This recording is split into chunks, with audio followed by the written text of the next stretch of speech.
नमस्कार दोस्तों, आज की कहानी है काम वाली बाई श्यामा। तो चलिए दोस्तों शुरू करते हैं। श्यामा का परिवार अभी अभी गांव से शहर आया था।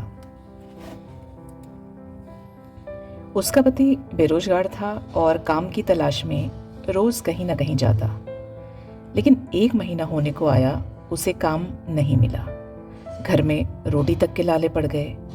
एक दिन श्यामा ने पति से कहा कि शहर में अमीर लोग झाड़ू बर्तन कपड़े करने के लिए काम वाली रखते हैं। हमें यहाँ कौन जानता है, मैं भी यह काम करके अच्छा पैसा कमा सकती हूँ।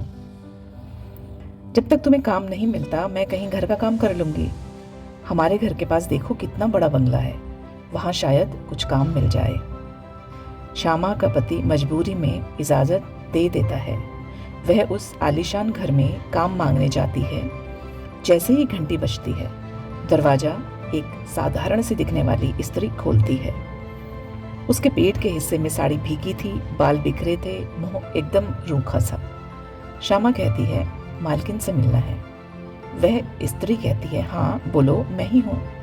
श्यामा थोड़ा सकपकाई, मुझे घर का काम चाहिए, मेरे पति की नौकरी नहीं है, 2 छोटे बच्चे हैं, बहुत मुसीबत में हैं। वह स्त्री कहती है, रुको मम्मी से पूछ के बताती हूँ, और अंदर जाती है। थोड़ी देर में एक 60-65 साल की रौबदार स्त्री आती है।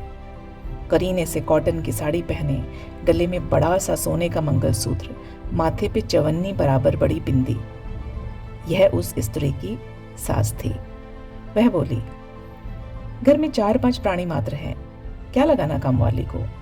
अरुणा भी दिन भर खाली ही रहती है, मिलजुल के काम हो जाता है। अरुणा बहू का नाम था। श्यामा को दोनों के पहनावे और सज धज के अंतर को देखकर लगा नहीं कि काम मिलजुल के होता होगा। अरुणा चुपचाप श्यामा को देख रही थी, जैसे कह रही हो, काश आ जाओ तुम, मुझे मदद की जरूरत है।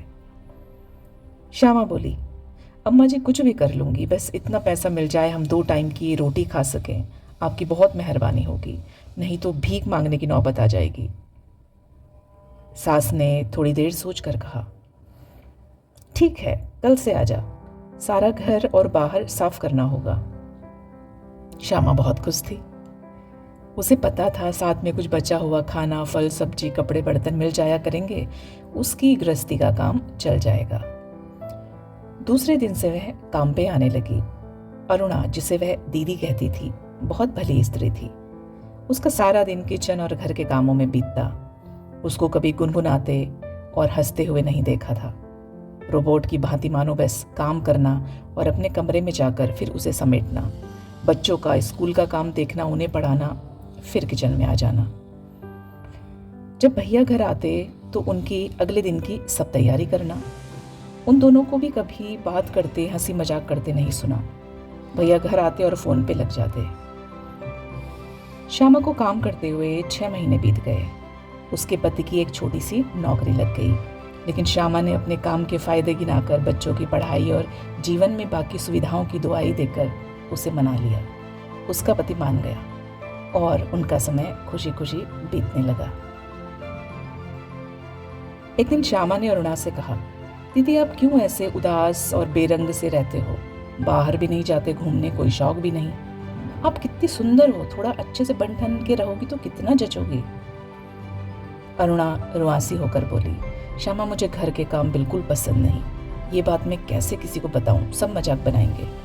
मुझे कंप्यूटर चलाना, गणित के सवाल करना, गाड़ी चलाना, ये सब बहुत भाता है, लेकिन शादी के बाद एक बच्चा, फिर दूसरा, और अब तो एक जाल जैसा है, फंस गई, अब निकलना नामुमकिन है। यह सब सुनकर श्यामा भी उदास हो गई।